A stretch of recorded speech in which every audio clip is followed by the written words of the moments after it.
Hello and welcome to KelownaNow Live. I'm Jason Mann with Jim Check and Marcy Zajac. We're live on YouTube and X. Today, rain with a high of 8 degrees. Our 5-day weather forecast coming up here in just a couple minutes. But first, here are this morning's news headlines with Jim and Marcy. Good morning, everybody. Good morning. To start off, Highway 97 will be closed at Summerland Slide Site for 2 hours today. Yeah, so you might want to plan your midday road trip. It's going to be closed from 11 to 1 again today. This closure allows crews to safely continue work to stabilize that rock slide just north of Summerland. BC man who executed black bear cub and so jailed fined $11K. A man has been fined $11,000, handed a lengthy hunting ban, and jailed for killing a black bear and its cub outside his property in British Columbia. Ryan Miller shot the animals, which were up a tree, with a recurved bow before moving out to execute them with a crossbow as they lay on the ground. He later attempted to hide the carcasses as well. Miller will also serve 30 days in jail and be banned for hunting and owning weapons for 20 years. Big yikes. Police explain why the sky lit up pink over Metro Vancouver overnight. This one had a lot of people in Vancouver talking, and turns out the reason for it was, you're going to love the reason, it was to do with marijuana, that they used the purple lights to mature the plants. Delta has some commercial greenhouse space producing marijuana. The purple light is used in the greenhouses to help the growing cycle. They get used rarely, but when they do, you get a purple light pollution. Nothing exotic, according to the police department. Maybe that's why they called it Purple Haze, or Jimi Hendrix back in the day. There you go. I mean, people will probably sing more purple if they do smoke. I won't say that. I'll just leave that alone. It looks cool, but... Yeah, it looked cool, that's for sure. Tom Dias, we must help Kelowna residents reduce their greenhouse gas emissions. That we just do the monthly newsletter that Tom Dye sends out. He just wants to take a moment to reflect on the summer we experienced and the incredible teamwork and dedication that we saw throughout the region during the wildfires. If you want to read that whole piece from Tom Dye, you can just head to Kelowna Now and you can read that whole piece on greenhouse gas emissions. 89-unit project on Dilworth Mountain approved despite strata parking concerns. That looks pretty. I like that. A development permit for the proposed 89-unit housing development on Dilworth Mountain was approved by council during the Monday meeting despite a few parking concerns. The proposal is for a 3-story apartment building on top of a 2-story townhouse that would be located on 777 Denali Drive. Council was told the second phase of strata development along Denali Drive, that this was the second phase. There will be 29 one-bedrooms, 25 two-bedrooms, and 15 three-bedrooms with 137 parking stalls, which is 6 more than required by the city, and 54 bicycle parking stalls. Amenity space would include a rooftop deck, a 3rd-floor deck with a pool, hot tub, and indoor amenities on the 3rd and 4th and 5th floors. The development was ultimately approved by council with Ron Cannon as the one opposed to the development. Looks pretty good. It looks really nice. Can we go back a couple of stories quickly? We had a comment here, and I just thought maybe it might be worth bringing up onto the screen and sharing it with you all. Sure. So Lori writes, UVB 310 light kills powdery mildew. That might be the purpose for the purple light. Well, there you go. Thanks, Lori, for sharing that with us. Now we're on to... Your voice. We now know more about the Tokal Mill site, but let's not celebrate yet. So that was another Your Voice. You can write in and you can share your opinions, and we're not going to go through it, but you can go to the website and you can read all that stuff that was written. The Tokal Mill site, it is. We did a couple of stories on it before, video podcasts as well.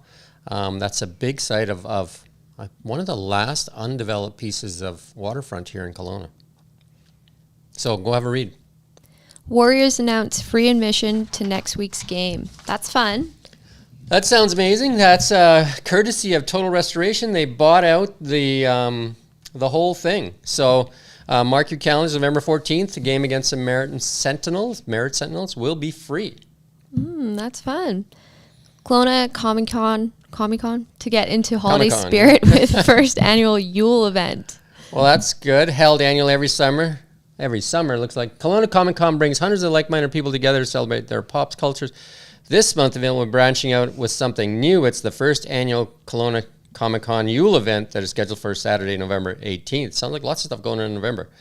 It will go down at the Rutland Centennial Hall, which is on 215 Shepherd Road from 10 a.m. until 6 p.m.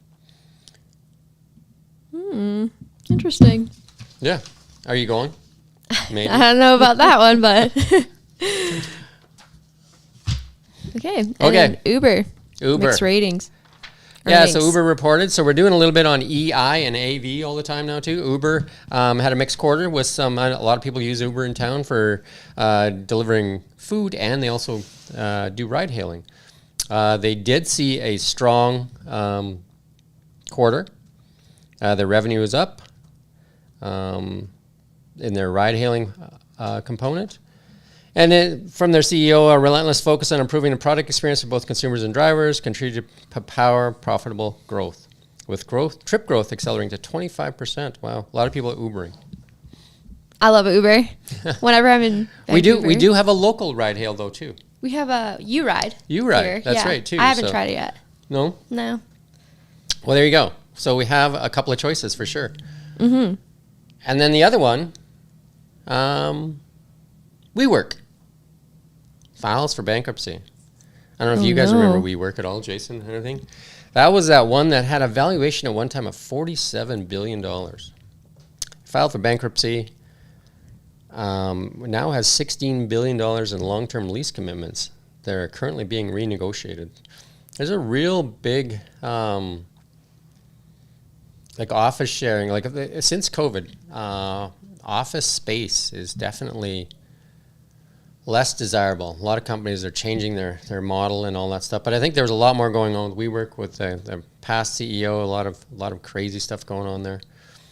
One of the cool things we're going to share this morning, though, we're going to show you Optimus on our EV AI thing. I think we have a video of Optimus there. Jason's going to try and go. There you go. There's Optimus. So one of the cool things about Optimus, which is a Tesla product as well, it's all video-based learning as opposed to code. And that's the same thing going for the Tesla autonomous driving now. This iteration of the Tesla autonomous driving is all visual-based learning. So it watches video just like you use your eyes to sense things. So in this case, the Optimus robot is also all video-based learning. So you can see that the person's trying to confuse the robot. Pretty good mobility for a robot, eh? Yeah. I've also seen them handle eggs and stuff like that. So video-based learning is a lot different than code, because even in the autonomous cars, instead of a piece of code that says, if you see a stop sign, stop, it actually sees what everybody else, it watches I don't even know, millions of hours of video, of all the cars that are driving around. And it sees cars stop at stop signs, so it stops at stop signs. But one of the things they noticed, though, when they did the first test with it, it rolled stop signs. Why? Because everybody rolls stop signs. So that's pretty scary. So that's our, I think we have something on the auction. We're going to talk about the auction a little bit, right? Yeah. So for the auction, we have 1 year compression therapy membership. So the current bid is $350 and the retail price is $720, which that's pretty cool. I've never done that before.